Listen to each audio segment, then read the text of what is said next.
This video is brought to you by... I'm switching lanes so much, man. They can never get behind me, man. Yeah, I'm taking it all away, man. I ain't playing with it, man. One thing is the key, man. It's consistency, man. It don't matter, man, how good the product is, man. If you ain't out there, man, to get rid of it, man, the supply to demand, man, you going down, man. You in it for nothing, man. Get with me, man. I'm starting a whole league, man. Get with me, man. Get with the winning team, man. Cool green clothing. We going all the way, and we coming straight out of Baltimore. What's up, YouTube fam? It's your girl, Mrs. Tony 2 times, and I'm back with another video. In this episode of the Baltimore Way, I'll be discussing the case of Toya Hill, an 8-year-old who went missing in 1982 from her East Baltimore neighborhood, and 40 years later, she still has not been found. Before we get into this video, please don't forget to subscribe if you're new to our channel. Go ahead and click that notification bell to get notified every time we upload. If you're rocking with the content, smash that like button. Feel free to share this video with everyone you know. Make sure you watch until the end to hear the full story. All right, let's jump right into it. In 1982, 8-year-old Toya Katrina Hill lived with her mother, Annette, in the Perkins Homes housing project in the 200 block of South Spring Street in East Baltimore. She had an older brother and 2 sisters. Toya was her mother's 3rd child. Toya was a well-behaved, quiet little girl with an excellent school record at City Springs Elementary, where she was a 3rd grader. Toya even won trophies at school for regular attendance and participation in school activities. On Wednesday, March 24th, 1982, after Toya came home from school, she asked her mother for permission to go play outside. Her mother told her it was okay and gave her a snack as well. Toya played outside with her friends in the courtyard while her mother was in their kitchen talking to a friend. Toya's mother was days away from getting married. Toya was supposed to be a flower girl in the wedding and was so excited about it. Toya's mother was more than likely in the last stages of planning her wedding. According to one report, Toya's mother left the home at approximately 6:15 p.m. to go and get fitted for her dress. According to the CharlieProject.com, Toya left to walk to a grocery store 2 blocks away at the corner of Gough Street and South Caroline Street. As she approached the store, she stopped to talk to a man and one of his male friends. The article goes on to say that she never arrived home from the store. Toya wasn't allowed to walk there by herself and had told her sister she was going to go anyway while their mother was out and buy candy. This was the first time that Toya, the usually well-behaved child, had ever disobeyed her mother like that. When her mother returned home and realized she couldn't find Toya, she immediately called the police and reported her missing. Toya was last seen wearing blue jeans, a blue and orange striped top, and a blue jacket. According to a news clipping from 1982, Toya's friends last saw her when she went into the corner grocery store with a man who reportedly offered to buy her candy. According to the news report, Toya's friends said she agreed and walked about a block with the man to the quarter store. The store was called Yun's Groceries at the time, and it was at the corner of Caroline and Bank Street.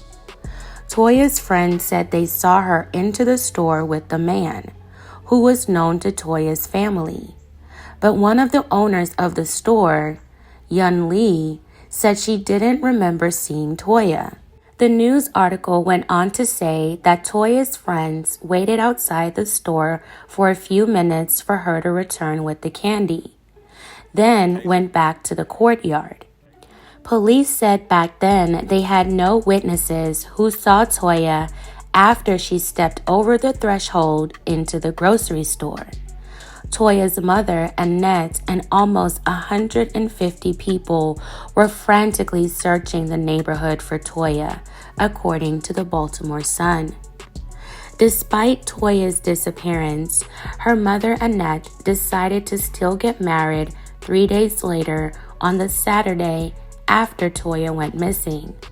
The news clipping from 1982, which was printed 10 days after Toya went missing, said the day of Annette's wedding was not a cheerful time.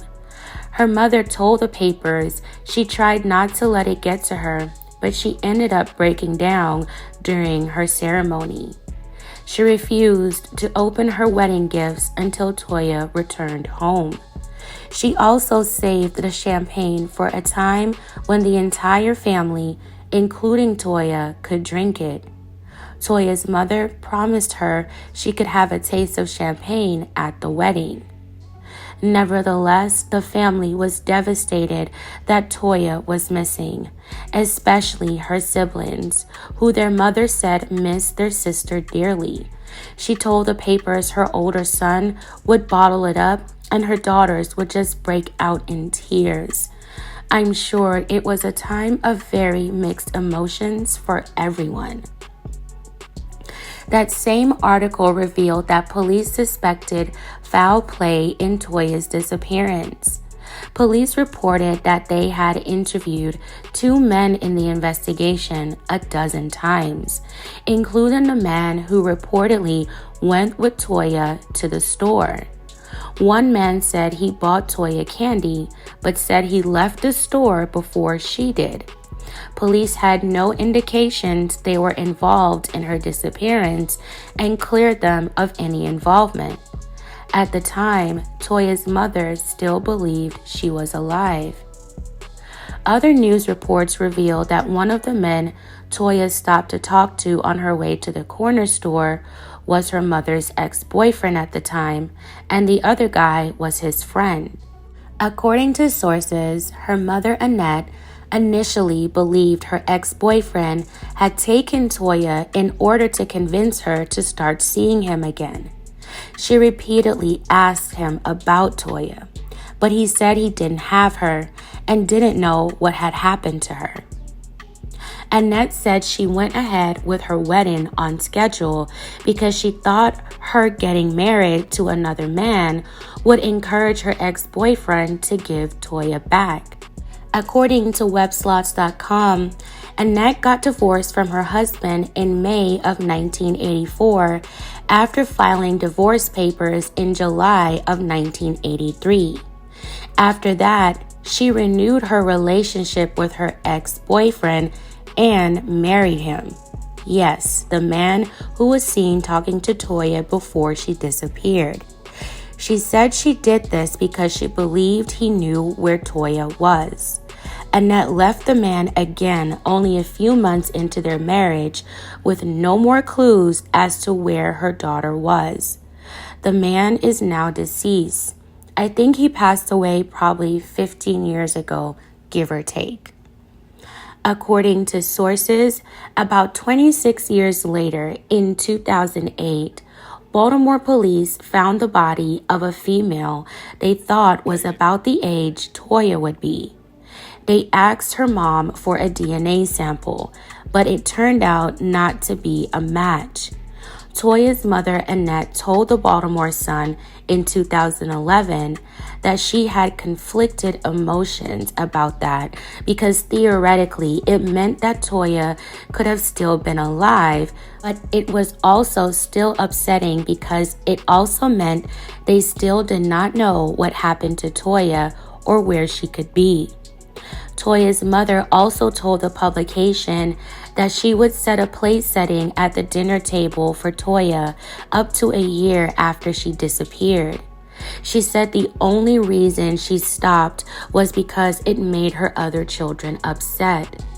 The family held on to their own personal mementos of Toya and the memories they shared of her. At the time of the article in 2011, 58-year-old Annette and her family were doing the best to cope. At the time, she had 15 grandchildren. Annette hoped that one day her daughter would walk through the door and return home. She said that would be the best day of her life. According to sources, though, Toya was sadly declared legally deceased on July 30th, 1990. This past March 2022 marked 40 years since Toya Katrina Hill went missing from her East Baltimore neighborhood. As of this recording, no new leads have been discovered in Toya's disappearance. When Toya went missing, she was just 8 years old, 4 feet tall and 80 pounds. She had black or dark brown hair. She had brown eyes and wore prescription glasses.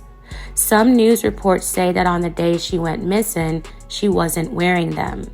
She had a deep dimple on her left side cheek. Toya's 49th birthday just passed on August 24th. The search for Toya is still active. If you have any information, please contact local authorities. Fam, please tell me what you think about Toya Hill's case in the comments below. Some of the most recent articles written about Toya point to a different location than the news clipping from April 3rd, 1982. In the 1982 publication, police say that she went missing from the corner store on Caroline and Bank Streets, which is only a block away from the courtyard where Toya was said to be playing. The article from charlieproject.com and the most recent blogs I've found say that she disappeared from a store 2 blocks away from the courtyard on Goff and South Caroline Street, which according to Google Maps are opposite directions of each other. I believe the 1982 article may be more accurate on the location of the corner store she went missing from. One unsettling detail in the case is the guy that bought the candy who told police he left the store before Toya did.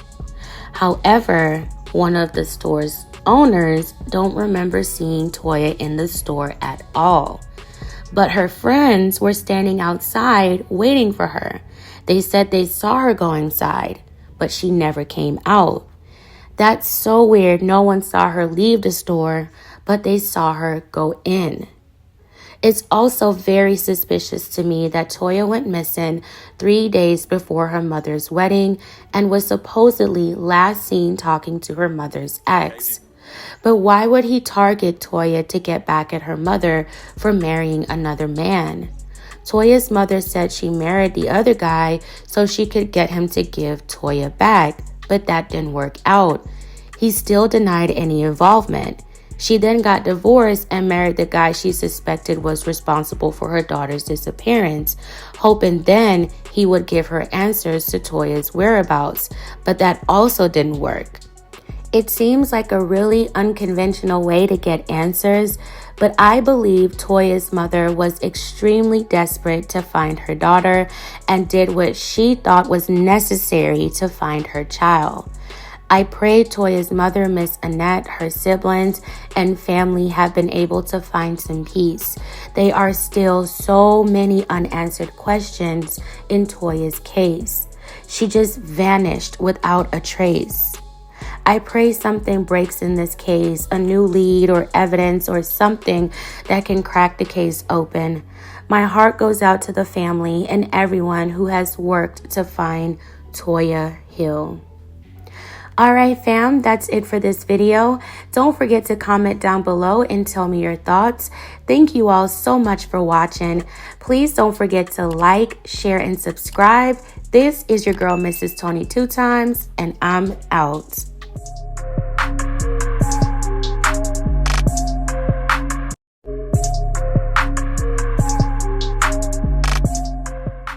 It's your boy Tony 2 times, and we back with another episode of the Baltimore Way, man. Before I start, be sure to tap that like button. Definitely watch this video to the end to hear the full story and all the details in the case. If you're new to the fam, be sure to subscribe. Hit that notification bell for future uploads. Let's get right into it.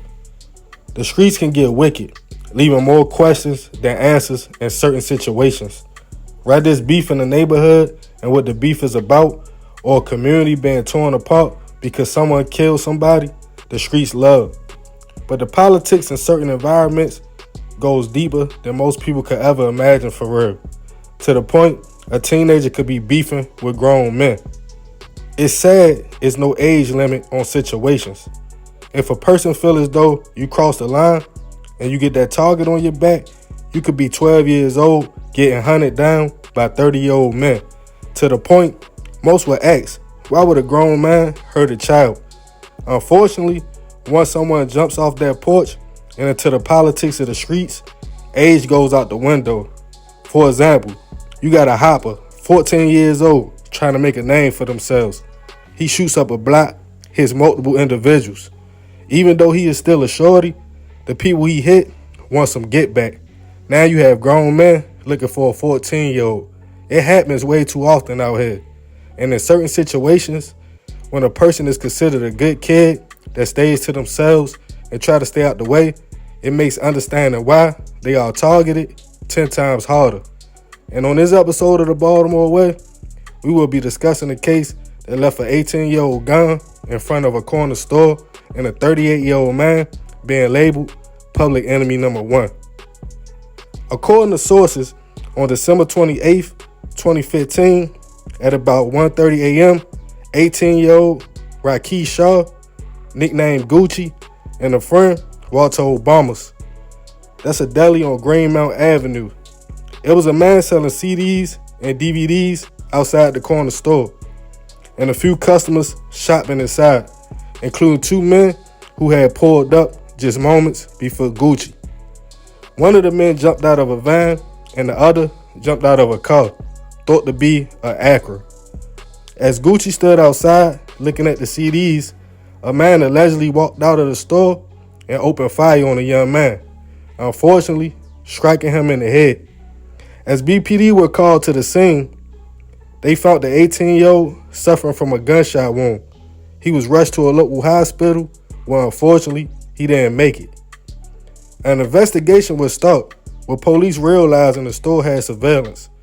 While waiting to get the tapes, they talked to a witness, a young lady, who stated she was walking to the store to get a loose cigarette when she saw Gucci looking at the CDs.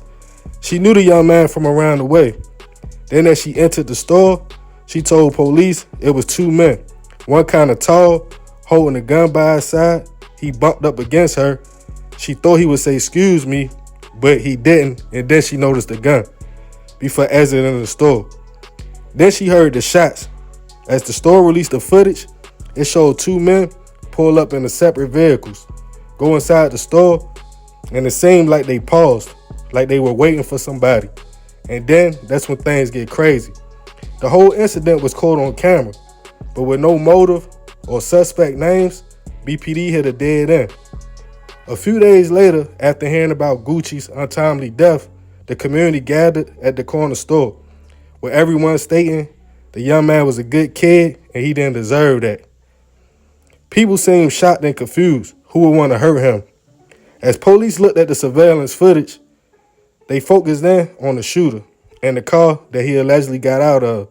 The footage wasn't that clear, but the car seemed to be a 2002 Acura TL. The color wouldn't be seen though. Authorities located the lady witness from the night of the shooting, in which at first she stated she forgot everything because she was too high. But after agreeing to get her treatment, she looked at a photo lineup with suspects. Then she admitted she knew the shooter from the neighborhood, but did not know his name. BPD put out a public enemy number 1 tag for the alleged shooter. And a few weeks later, Baltimore County Police contacted Baltimore City, stating they pulled over a man on December 17, 2015 in a maroon 2001 Acura TL. During the stop, a white van pulled up not too far from where the man parked, and the man driving the Acura stated the white van was his people's, they was with him. The officer took the car's VIN number and other information because the tag wasn't valid. Also the man's name, it was 38-year-old Dante Breeden. Officers allowed the man to drive the car home and park it, but gave him a ticket. As the county police saw the footage from the night of Gucci's murder, they confirmed it was the same Acura in the van from that day they made the traffic stop. It had been a whole month since the shooting before BPD arrested and charged Dante with the murder of Gucci and also handgun violations. As the case was making it to trial, witnesses from the corner store took the stand, but also Dante's people testified on his behalf. They stated on December 27th, his half-brother was killed, and Dante spent the whole day with family and his girl to get the stuff situated for the funeral until the next morning. They also stated Dante could have not been a shooter because he never drove. He always got friends to drive him around. But with surveillance video and witnesses, Dante was found guilty on first-degree murder, handgun violations, and other charges, and sentenced to life plus 23 years in prison. His first appeal was denied. Rest in peace to Gucci. I send my prayers and condolences to his family. I'm not sure what the situation was between Dante and Gucci. It could have been anything, but the way it all went down was crazy. It's certain situations that leave you with more questions than answers, and this is one of them. I'm gonna let y'all tell me what the moral of this story should be. Leave it in the comments, man. Yeah, man, crazy situation. Rest in peace, that young man. You know, at the end of the day, 18 years old. I don't know what the situation was. Like I said, sometimes in certain environments, unfortunately, people considered older than what they really is. What I mean by that, you can have a 14-year-old running around with blicks, shooting up stuff. So he not looked at as a 14-year-old at this point. He looked at as a grown man. And that happened a lot in our community, you know. It's like we grow up fast. Some people choose to grow up that fast. Some people ain't got no choice. You know, it come with the territory. But all Gucci friends say he ain't deserve that. They say he was a good kid. You know, and sometimes, man, I'm not saying this was his case, but people be having stuff going on. And sometimes they don't tell their family. They don't tell their friends. And it might be some street activity. You know I had been in that situation before where I ain't tell nobody nothing. And if something could have happened to me or would have happened to me, well, nobody would have knew because I ain't say nothing, man. But unfortunate situation at the end of the day. But yeah, y'all already know, man. I appreciate you if you made it to the end. Y'all know it's all love, fam. Let me know what you think about this story in the comments, what the moral should be. You know what I mean? If you want to request a video, you can follow me on Instagram at _Tony2times, or you can send me an email at tony2times.biz@gmail.com. Love y'all, fam. I'm out.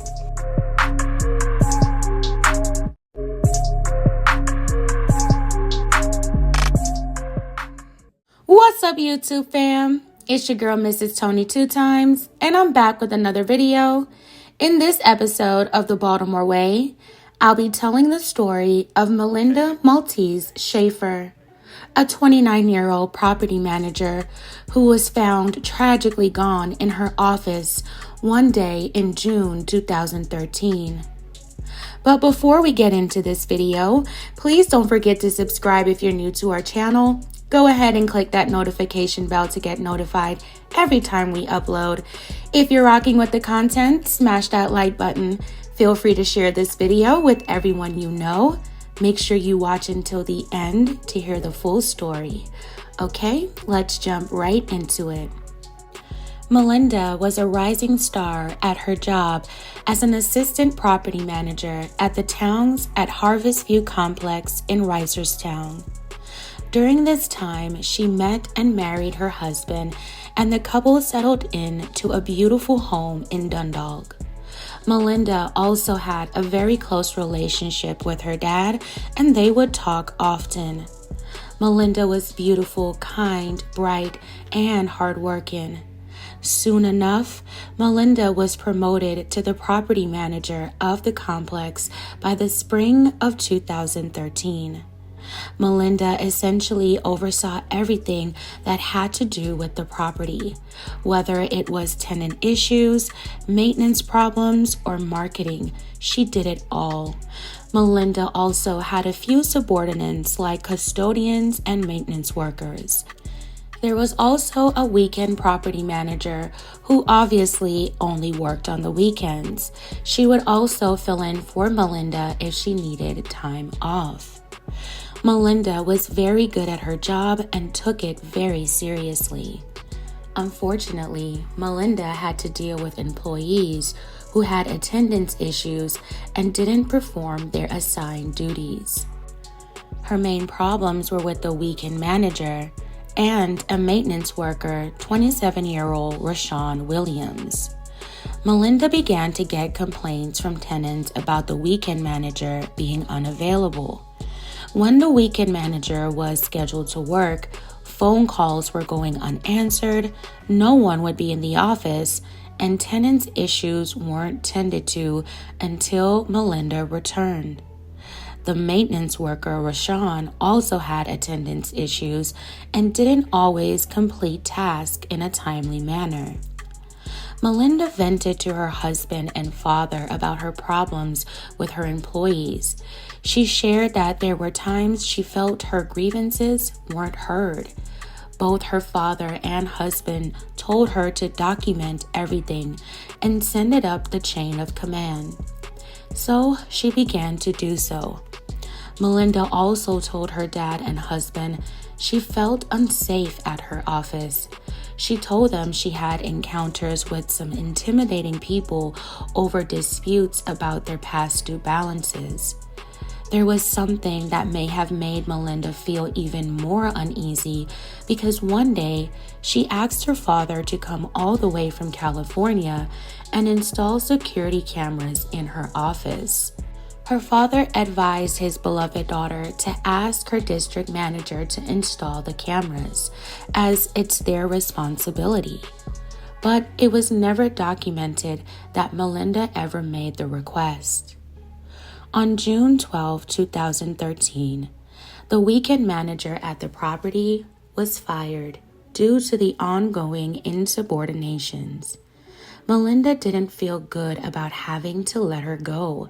She felt bad about it, but understood that it was a part of her job. Melinda was also keeping record of Rashawn's performance, but nothing had improved. In fact, just about a month prior, he had been put on probation by the district manager. The district manager told Rashawn that if he had another infraction, big or small, he was going to be fired. Rashawn was pretty upset about it and didn't like the fact that Melinda had reported his discrepancies to the DM. Rashawn lived in the complex with his wife and 2 children, and because he was an employee, he received a 20% discount. So if he got fired, he would have had a lot to lose. Despite the final warning, Rashawn's performance continued to lack. On June 14, 2013, Melinda and her husband said goodbye to each other before he left for work. As Melinda's day got started at work, the custodian came into her office to get cleaning supplies to begin cleaning a vacant unit. Rashawn had also come into the office. Melinda told him that she needed to have a meeting, but first asked him to go purchase batteries, and he left to go to the store. Melinda and her husband sent playful text messages back and forth, telling each other to have a good day. Melinda's last text was sent at 9:24 a.m. At around 11 a.m. that day, a 911 call was placed. The man on the line told the 911 dispatcher a cleaning lady had found Melinda badly hurt in her office. Melinda was no longer alive. The 911 caller said there was blood everywhere and that he was not going inside the office. Baltimore County Police arrived in minutes. Law enforcement described the scene as like a slasher scene in a horror movie. It was all over the blinds, windowsill, and floors. The office was in disarray. The trash can and Melinda's office chair was knocked over. It also appeared someone was trying to clean up the horrifying scene. Melinda's husband received a call from a friend at work about something happening at Melinda's job.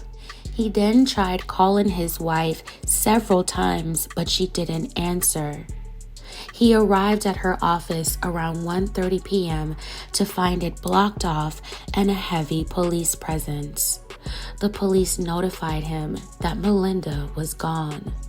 Melinda's husband was devastated. He was questioned by police on the scene and was quickly ruled out. The evidence showed that Melinda had been brutally slashed. Her autopsy later revealed that she was slashed over 69 times. She sustained wounds to her upper chest and head. The attack was very personal, so it's believed that Melinda knew her assailant. The police were able to determine that Melinda was slain in a half-an-hour window between 9:24 a.m. when her last text was sent and 9:51 before her first missed call. Police had tried to collect DNA from the scene, but it came back inconclusive. There were no cameras in the office or eyewitnesses. Nothing had been taken, so a robbery was ruled out. With little to go on, detectives interviewed everyone who would have came in contact with Melinda, including tenants and employees. 2 employees that police spoke to were the ones who actually saw Melinda that morning: the cleaning lady and the maintenance worker, Rashawn Williams. The cleaning lady was ruled out after she was seen on surveillance at a coffee shop around the time of the slaying. Rashawn told police that he was buying batteries at a dollar store around 9:20 a.m. before meeting with Melinda between 9:30 and 9:45 a.m. He was seen on surveillance footage at the store buying the batteries. He also told detectives he went to a hardware store. He appeared calm and collected in his interviews with police. The police also spoke with the weekend manager who was fired 2 days prior to Melinda's slaying. When police spoke with her and asked where she was during the time of the slaying, she told them that she had been at her boyfriend's house outside of Baltimore County. Her phone records proved this, and she was subsequently ruled out. On June 15th, the police obtained Melinda's records from her personal computer. They learned she had accessed some documents and emails on Rashawn Williams. Melinda had been deciding whether or not to fire him. Melinda knew his home life would be in jeopardy if he lost his job and felt bad for having to let him go. Rashawn had also caught on and texted Melinda asking if she was going to fire him. The police also looked more into the surveillance footage from the stores that Rashawn had visited on the day of Melinda's slaying and observed inconsistencies in Rashawn's timeline. He was seen at the first store purchasing batteries around 9:20 a.m., just like he said he did. However, he arrives at the hardware store at 10:39 a.m., an hour later than he originally told the police. Detectives discovered that Rashawn was wearing 2 different outfits in their surveillance footage. At the dollar store, he was wearing a dark zip-up jacket and cargo pants. In the hardware store, he walked in wearing a short-sleeve polo and straight-legged khaki pants. The police questioned Rashawn about his clothing and asked him where the jacket was. Rashawn said it was probably in his truck and that he changed because it was hot outside, but he never turned over his jacket or other clothing to detectives. Detectives also asked Rashawn if he could turn over his work phone, but Rashawn said he lost his phone around 9:20 a.m. the day of the heinous crime. He told detectives it must have fallen out of his pocket. Investigators later obtained Rashawn's phone records. The records showed that Rashawn's work phone was active while he was out near the hardware store. At 10:28 a.m., he missed a call, and at 10:31 a.m., his phone was updated. Investigators believe that Rashawn had discarded items in an area near Liberty Road. The area is surrounded by several apartment complexes with access to quite a few dumpsters. With enough evidence to warrant an arrest, Baltimore County Police did just that. On August 20th, 2013, police charged Rashawn Williams with the first-degree slaying of Melinda Schaefer. He went to trial in April 2015. The case is very circumstantial. There was no eyewitness, no DNA, no weapon, no direct evidence linking Rashawn to the slaying. The state had 30 witnesses, while the defense had 3. The trial lasted 5 days, and the tension in the courtroom was high. The prosecution believed that Rashawn went to the store to purchase batteries and came back to see paperwork about him on Melinda's desk. They believe that Rashawn was about to be fired, and he snapped, viciously attacking Melinda. They believe he tried to clean up as much as possible and probably disposed of his stained clothing and the weapon. Then he went to the hardware store to create an alibi. The prosecution believed Rashawn had the motive and the time to commit the heinous act. On April 24th, 2015, Rashawn was found guilty of second-degree murder instead of first-degree. He was sentenced to 30 years in prison. He later appealed his conviction, but the appeal was denied in 2017. Currently, Rashawn Williams is incarcerated at the Maryland Correctional Institution in Hagerstown, Maryland. Fam, sad story. May Melinda Schaefer continue to rest peacefully. My condolences to her family and loved ones. Melinda was described as such a beautiful person inside and out. She was highly respected by her peers. Everyone who knew her had nothing but good things to say about her. It's so sad she had to lose her life in such a tragic way. Anger is such a dangerous emotion. It can manifest itself into evil and lead to terrible outcomes. She didn't deserve what happened to her. She was just doing her job at the end of the day. Thankfully, her family was able to receive some justice.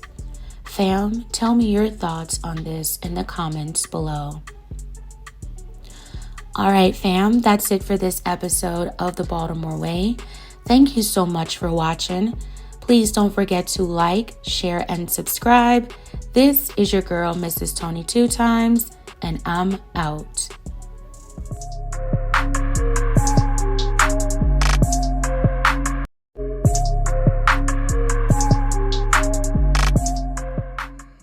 What's going on, YouTube, fam? This your boy Tony 2 Times, and we back with another episode of The Baltimore Way, man. Before I start, be sure to tap that like button. Definitely watch this video to the end to hear the full story and all the details in the case. For all the day one fam, welcome back. Thanks for tuning back into another episode. If you're new to the channel and you feeling the content, feel free to definitely subscribe and hit that notification bell so you can be notified every time we drop a new video. Let's get right into the story. Second chances are a blessing, depending on what a person does with the opportunity. For example, you come up in the streets, go through all the growing pains life in the trenches takes you through, watch people close to you lose their lives, and you yourself have a few close calls. You might have caught a few bullets from an op, but you make it through. Or go to prison and be able to come back to the streets with a clear head. Now you got spared from being just a number or another body and rest in peace post. So it's all on you at this point, whether to elevate or continue to disrespect your blessings. Some people are forever dedicated to the streets. They make their mind up from young that they love what they do and that lifestyle and will be a trapper or a hitter until they get put under or get 50 years. If that's your choice, I respect that to the fullest. But I know personally, Most people in that lifestyle are just waiting for the perfect opportunity to get out, rather stacking money or just separating themselves from a certain environment. But people, places, and things become a cycle, and some just don't want to let go and venture out, or they feel like all they know is the streets. But we all know street life has an expiration date, and most of the time it ends just one or two ways. And on this episode of the Baltimore Way, we will discuss a case of a man who got a second chance, but the Baltimore open-air drug market took him right back down the same path. According to sources, back in 2005, a man named Darian Carroll got jammed up for a body, trying to navigate the Baltimore streets. After going in front of a judge, he was found guilty and sentenced to 30 years, all but 15 suspended, and 5 years probation for second-degree hit instead of first-degree.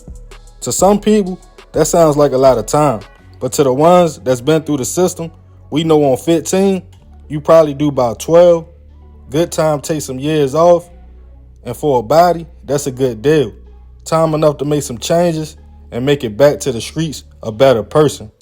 And as Darian returned home after his bit, now he has a body on his record and is backing up 15 years if he violates parole and probation. Allegedly, the man would end up back on the block in Park Heights to sell some grass to keep some money flowing. But on February 22nd, 2019, things will hit the fan. Baltimore has a deadly competitive drug market, and if you don't have your area in compliance, the wolves, stick-up boys, or competition will move in. On this day, Darian and his homie were posted on the block on Wiley Avenue and Park Heights, hustling aloud. It was during the day, so a lot of motion was going on, but eventually the two saw some rivals in a whip that kept circling in the block watching the track. The man driving we will call TB. He had other people in the car as well, including 21-year-old DeAndre Johnson. As Darian and his homie kept peeping the move, they felt as though TB and his peoples were plotting and trying to rob them. That area of the city, like most trap spots, is tight-knit, and you can't sell nothing over there without being from there or with a green light from somebody in the mix. But Darian and his mans was good. But things would take a turn when TB and his peoples parked the car. Darian and his mans walked up to the whip to address the situation. Allegedly, they noticed TB had a blick in his hand. During the conversation, already thinking they was on go mode, Darian and his boy got on survival mode and both went for the gun. The plan was to see what TB and his peoples were on, but it quickly went left. The passengers of the whip all started to get out the car and run once they realized Darian had TB's blick, as they was able to wrestle it away from him at the time.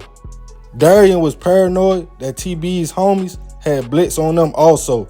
As the group was running, trying to get away, allegedly, Darian and his peoples started shooting. One of the men would fall after being hit, and everyone fled the area. Witnesses on the scene called BPD, who responded to the 4600 block of Park Heights Avenue around 2:52 p.m. to find a man hit multiple times. He was rushed to a local hospital where he was unfortunately pronounced gone. He was later identified as 21-year-old DeAndre Johnson. As BPD started an investigation, a name would pop up. At the time, 32-year-old Darian Carroll, who was already on probation for a murder conviction back in the day. BPD released the pictures of the man to the public and the news, labeling him a repeat violent offender who did a hit in broad daylight. Over a month later, Darian was arrested and charged with murder at first, but as more information got out about the incident, the charges were dropped down to discharging a firearm in relation to a drug trafficking crime resulting in death. As Darian told his attorney, the whole situation was a misunderstanding. He thought the men in the whip all had guns and was coming to rob him and his peoples. As the case started to go to court, Darian had to fight a probation violation on top of his new charges. The case will be closed on December 2nd, 2019, when Darian pleaded guilty to the charges. As Darian apologized to DeAndre's family and stated it was a mistake, his attorney pleaded with the judge to be lenient. Eventually, Darian was sentenced to 10 years in prison for the shooting and 220 months in the feds for other charges, from probation violations, handgun charges as a felon, and drug charges. His 10-year state time was ran consecutive with his fed time, meaning once he finishes one sentence, he would have to do the other one. Rest in peace to DeAndre. I send my prayers and condolences to his family. In my opinion, Darian still made out on his time. Even though he was 34 when he was sentenced, he still has a chance to touch the streets again after being convicted of 2 hits in his time in the streets and not have life in prison. It's a blessing in itself. Some people only know one way to survive, and that's to go to the trenches and make plays. But when we get sat down for some time and dodge life in prison and the grave, that should wake you up to say something or somebody keep saving me and make you evaluate your life. Because some people only get one chance and they are gone. Some people get multiple chances until their luck eventually runs out. More of this story, if you are fortunate enough in the streets to escape life-ending situations, pause for a minute and reroute your life, because the next chance is not promised. Life is not a video game. You can't keep hitting the restart button because you don't like the results, or playing Russian roulette with yourself because eventually your luck will run out and it'll be all over. Wake up before it's too late. But hey, that's the Baltimore way. Man, crazy story. Rest in peace to DeAndre. You know, as for Darian, he ain't got that much time. I mean, he got 10 years state time, which he only got to do 5. Then he got 220 months in the feds. That's a good bit of time. But you know, at 34 years old, he still can see the streets again, man. But it be like that, man. Like I said, getting chance after chance. And some people feel like they dedicated to this lifestyle, but it's only but so long that lifestyle turn around and eat you as well. But y'all already know, man. Leave it in the comments. I ain't gonna talk your head off. This is another episode of the Baltimore Way. I appreciate you if you made it to the end. This your boy Tony 2 times. Love, fam. I'm out.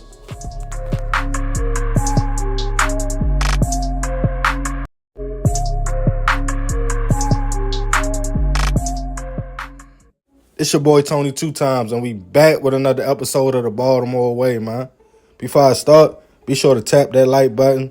Definitely watch this video to the end to hear the full story and all the details in the case. If you're new to the fam, welcome. Be sure to subscribe. Hit that notification bell so you can be notified every time we drop a video. Let's get right into the story. Life in prison. I don't think people understand how real it gets when you are standing in front of a judge and 12 jurors and the prosecution and knowing they have your life in their hands. If you are accused of a hit or other serious crimes, some cases a person might admit to what they did, take their time, and go. But it's a lot of cases left out here with questions. No evidence, nobody able to identify the person, no murder weapon, but somehow someone could still get charged and convicted. Look at it this way. Prison and the whole justice system is big business. Convictions secure bodies in prison. Bodies in prison equals money. Thousands of dollars per inmate. And we all know when big money is on the line, people get thirsty. Just know, just because a person has a title of judge, lawyer, or prosecutor, they are still regular people with problems just like you and me. That's where the saying comes in. Only God can judge, because everyone else is human with flaws and mistakes happen. Bribes take place and all that. Imagine your lawyer you paid to fight your case is eating lunch with the prosecutor and judge that's trying to send you to prison, discussing how much time you will get while you are in the cell stressing. It's that deep, and sometimes innocent people do go away for a long time. And on this episode of the Baltimore Way, we will take a look into a case involving a hit, a shooter who allegedly dressed up like a woman, and a life sentence. Baltimore, 2015. A lot was going on in the city after Freddie Gray lost his life to the hands of BPD, sending residents into an uproar, tired of the treatment by police. In the unrest, a man named Brandon Peyton, who was 21 years old at the time, was coming home on bail after being charged with reckless endangerment and rioting after the death of Freddie. A few days later, on June 12, 2015, BPD was called about 6 o'clock p.m. to a scene of a shooting in the 2200 block of North Fulton Avenue. A 33-year-old man was laying on the sidewalk, suffering from multiple gunshot wounds. The man was taken to a local shock trauma where he unfortunately didn't make it. He was later identified as 33-year-old Stephen Bass. As an investigation started, witnesses were saying a woman shot Stephen. People stated they saw a slim young lady wearing a summer hat, a colorful blouse, light blue pants, some butters or Timberlands, and a dark colored purse, walking from Pennsylvania Avenue to Fulton right before the shooting. Investigators got surveillance video from a nearby liquor store and saw the alleged shooter on tape. Allegedly, the person was creeping up on Stephen before upping the blick and chasing him, before letting off 4 shots, hitting the man in the back, and fleeing the scene. But the crazy thing was, there wasn't no evidence on the scene, no shell casings, and no one could identify the woman. A man would tell BPD while the shooter was running, they touched the front passenger hood of his car. Police will remove prints from the man's vehicle. After running the prints in the Maryland database, police alleged they had a hit and came to the conclusion it wasn't a female shooter at all, but a man dressed like a woman, Brandon Peyton. The day of the shooting, when police searched the scene and nearby alley, they found no article of clothes, shell casings, nothing. So the only evidence they had that was assuming Brandon did it was the fingerprints allegedly matched Brandon's. A warrant was put out for his arrest on July 15th, 2015, and he was picked up and charged with first-degree murder and using a firearm in the commission of a felony.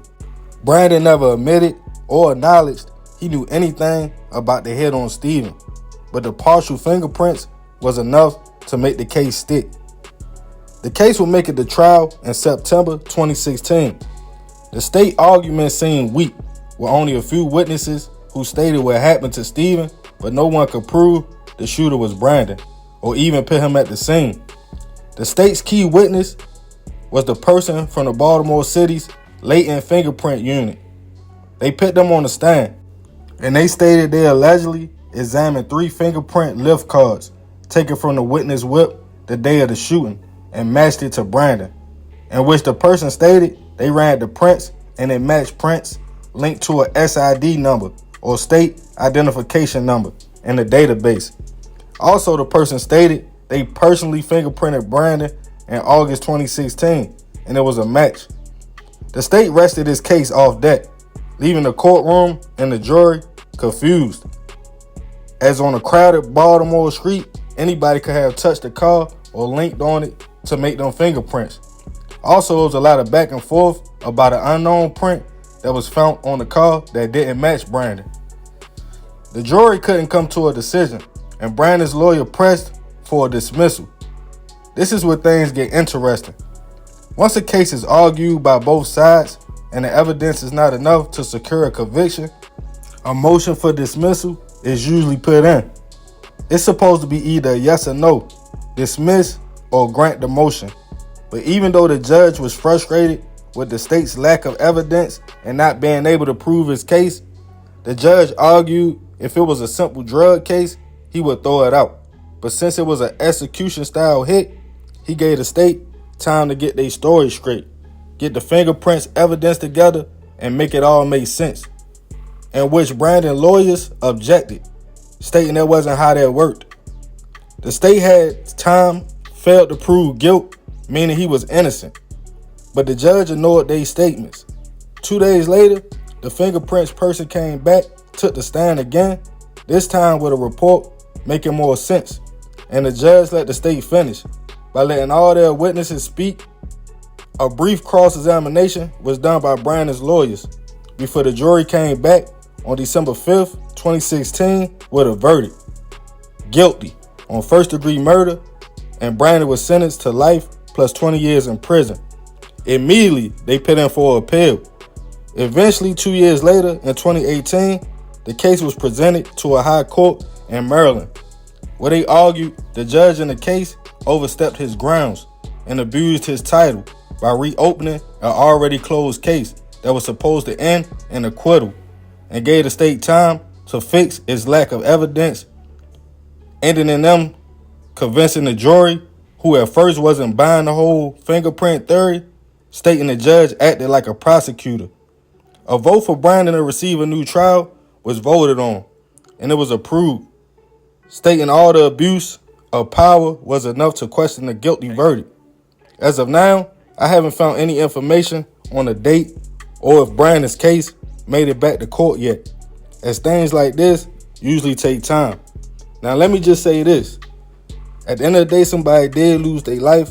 I send my deepest prayers and condolences to Stephen's family, as a life was lost in a situation. May he rest in peace. I don't know what happened, but it's supposed to be innocent until proven guilty. And they found Brandon innocent at first. I'm going to let y'all tell me in the comments what y'all think about this. Do y'all think this was a fair trial or justice? Let me know, fam. Man, this is a crazy story. Like I said, rest in peace to Stephen. At the end of the day, that man lost his life. You feel me? They trying to say it just wasn't no evidence on the young man. And one thing about it, when you get convicted, mostly they like, all right, whatever, you got convicted. A jury of your peers found you guilty, and they usually ride with that. But in this situation, it's like the jury couldn't come to a conclusion, which was grounds for a mistrial, once his lawyers hit the judge and was like, look, they trying to say they can't come to a conclusion. All they got is these fingerprints. Man, look, dismiss this case. The judge in the case was like, nah, I'm going to leave the case open and let the state come with more evidence, giving them time to fix the problem and convince the jury that Brandon did it, and he got sentenced to life in prison. So yeah, man, I don't know. This is a crazy situation, you feel me? But I'm going to leave it to y'all. Let me know what y'all think about this one in the comments. I appreciate you if you made it to the end. It's your boy Tony 2 times. This is another episode of the Baltimore Way. Love y'all, fam. I'm out.